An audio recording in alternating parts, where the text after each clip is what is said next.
Lesson 7. I see only the past.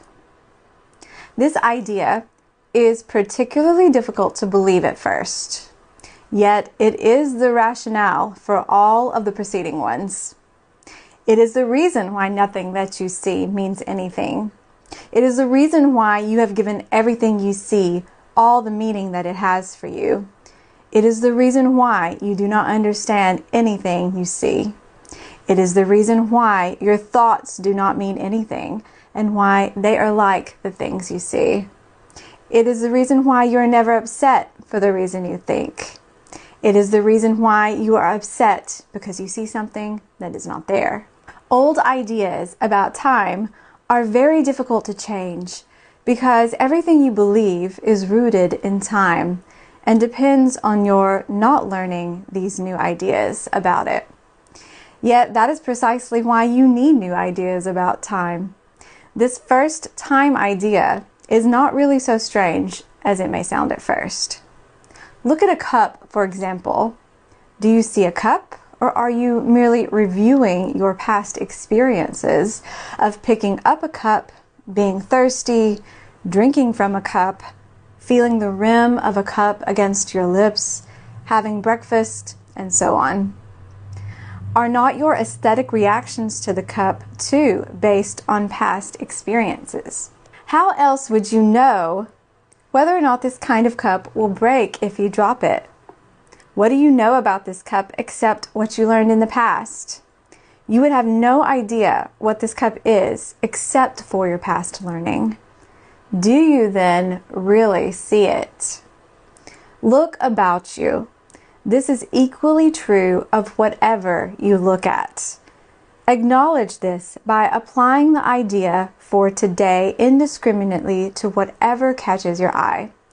For example, I see only the past in this pencil. I see only the past in this shoe.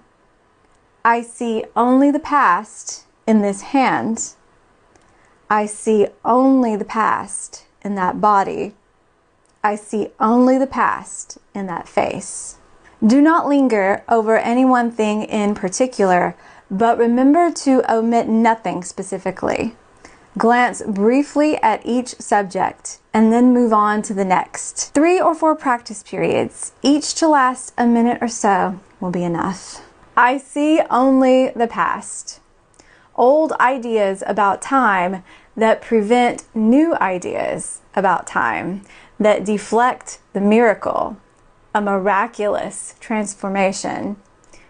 We give everything reality and meaning based on our past associations with that person or with that thing. Think about how different your life experience might be if you approached everyone and everything with a curiosity, with a clean slate, with fresh eyes, with, as it said in lesson 1, a perfectly open mind. How would you show up differently? How would your life change?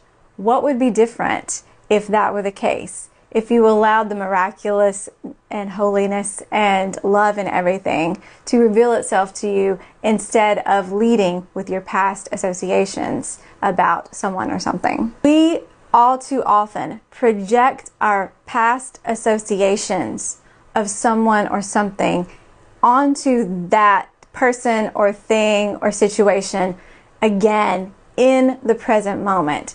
So the past association projected onto the present moment equals present judgment. In order to disrupt any dysfunctional patterns that we're stuck in, any cycles of suffering and upset and discomfort and stuckness, the same old, we have to choose differently right now in the present moment. Now, we've talked about how the power of your thought, your thinking, is such that all thinking, either fearful or loving, produces some kind of result, produces some kind of effect.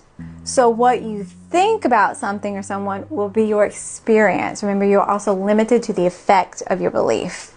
And so in order to change that experience, you have to change your thinking, and the time to change it is right now in the present moment. If you don't step out of that pattern and make the choice to change your thoughts about it right now in the present moment, you will repeat the thoughts in every moment, the next moment, the next moment, the next moment, and you will ensure that your future, the effect, your experience, will be a result of that thought that you're thinking and continuing to perpetuate right now. The Course says that you are reborn in any moment, any and every moment that you choose to leave the past behind you. And that's where it is. The past is over. It's behind you. It can hurt you not. It can touch you not right now unless you choose to continue to bring it with you in present moment after present moment after present moment, ensuring that your future is more of the same. That is how we get stuck in these dysfunctional patterns and cycles. A miracle is a direct shift right now in the present moment, the healing of the holy instant right now that takes us out of that pattern, that shifts us back from whatever upsetting, fearful interpretation, association, idea from the past and meaning we're placing on that person or situation right now, shifts us back into a more open, curious, loving perception. And that is a miracle. That is real, miraculous, radical transformation. When you are able to let go of your past associations and old ideas about anyone and anything, and instead approach it with that perfectly open mind, to be willing to see things differently, to let the possibility and the wise and the loving and the miraculous to be revealed to you right now in this present moment. Therefore, your thinking about it will change, how you see, your perception will change, and your experience will change as a result. That's the miraculous. That is true transformation. I'll see you tomorrow.